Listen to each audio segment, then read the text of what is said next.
8 प्रकार के विवाह माने जाते हैं कुल। ठीक है, अब उन 8 प्रकार के विवाह की क्या है? ब्रह्म विवाह, देव तथा आर्ष प्रजापति और असुर गंधर्व राक्षस और 8वां सबसे निकृष्ट पैशाच है।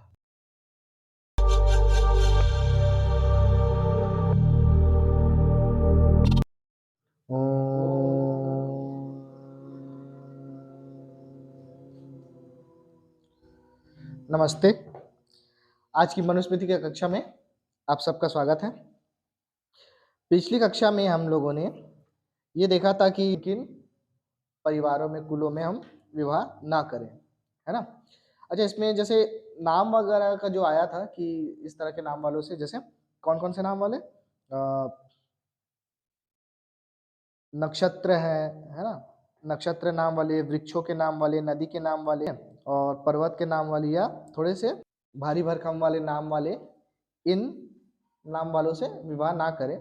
तो इसमें ऐसा नहीं है कि एकदम ये त्याज्य हो जाएंगे, उनका नाम आप विवाह से पहले बदल लें। ऐसा नाम कर ले जो मृदु हो, कोमल हो और ये ऊपर के सारे पैरामीटर से अलग हो, ऐसे नाम रख के आप विवाह कर सकते हैं। ये पूरी तरह त्याज्य नहीं है। अब आगे देखते हैं। अव्यंग अंगी सौम्य नाम्निम हंस वारणगामिनीम तनुलोम केशदशनम मृदंग मुद्विहेतिस्त्रयम, दोष रहित अंगों वाली। ठीक है, जिसके शरीर के अंगों में कोई भी दोष ना हो, अर्थात जो गूंगी, बहरी, लूली, लंगड़ी आदि विकलांग ना हो। कोमल मधुर नाम वाली, हंसनी और हथनी के समान सभ्य चाल वाली, अल्प रोम, कोमल केश और छोटे दांत वाली। ठीक है, बड़े बड़े ऐसे बाहर निकले दांत नहीं होने चाहिए। ठीक है, कोमल अंगों वाली कन्या से विवाह करना चाहिए। ऐसी कन्या से विवाह प्रशस्त और प्रशंसनीय है। आगे देखते हैं इसका ऋषि अर्थ।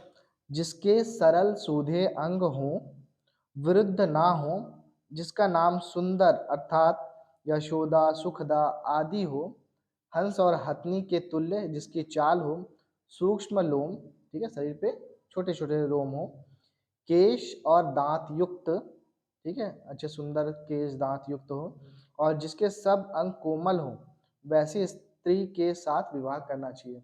ठीक है, इसको समराइज करें तो ये कि जो स्त्री है वो वर, जो कन्या है वो वर के साथ अच्छी दिखे।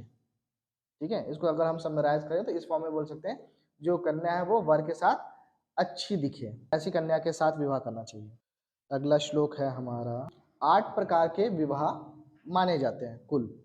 ठीक है, अब उन 8 प्रकार के विवाह की क्या है? चतुर्णामपि वर्णानां प्रेत्य चेह हिताहितान् अष्टविमान समासेन स्त्री विवाहन्न बोधत।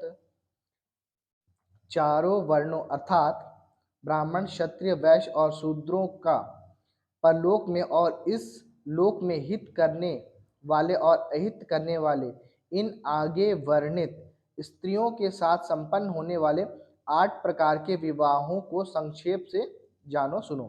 ठीक है, इस श्लोक में क्या बोल रहे हैं कि ये जो विवाह के 8 प्रकार बताए जा रहे हैं ये सभी वर्णों के लिए हैं। ब्राह्मण, क्षत्रिय, वैश्य और शूद्र, इन सभी वर्णों के लिए हैं। ठीक है, और ये क्या बोल रहे हैं कि इस लोक में हित करने वाले और अहित करने वाले।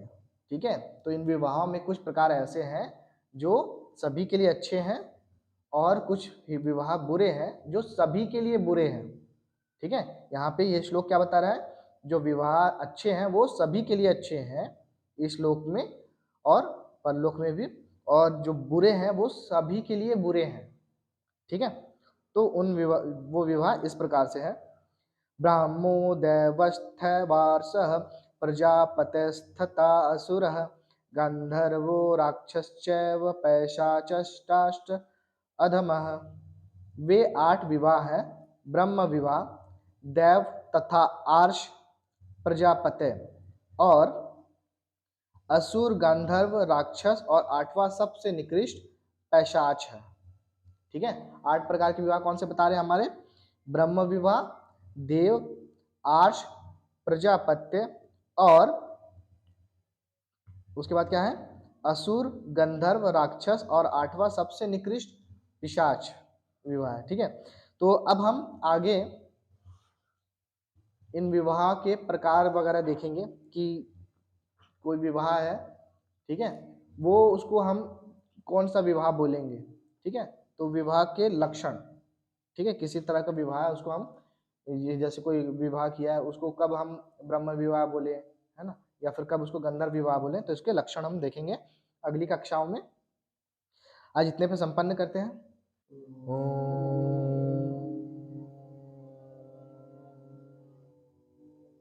नमस्ते। हमारे वीडियो को देखते हुए यदि आपके मन में कोई प्रश्न हो तो आप कमेंट बॉक्स में लिख सकते हैं। हमारा वीडियो आपको अच्छा लगे तो लाइक शेयर कीजिए और चैनल को सब्सक्राइब करना ना भूलें। धन्यवाद।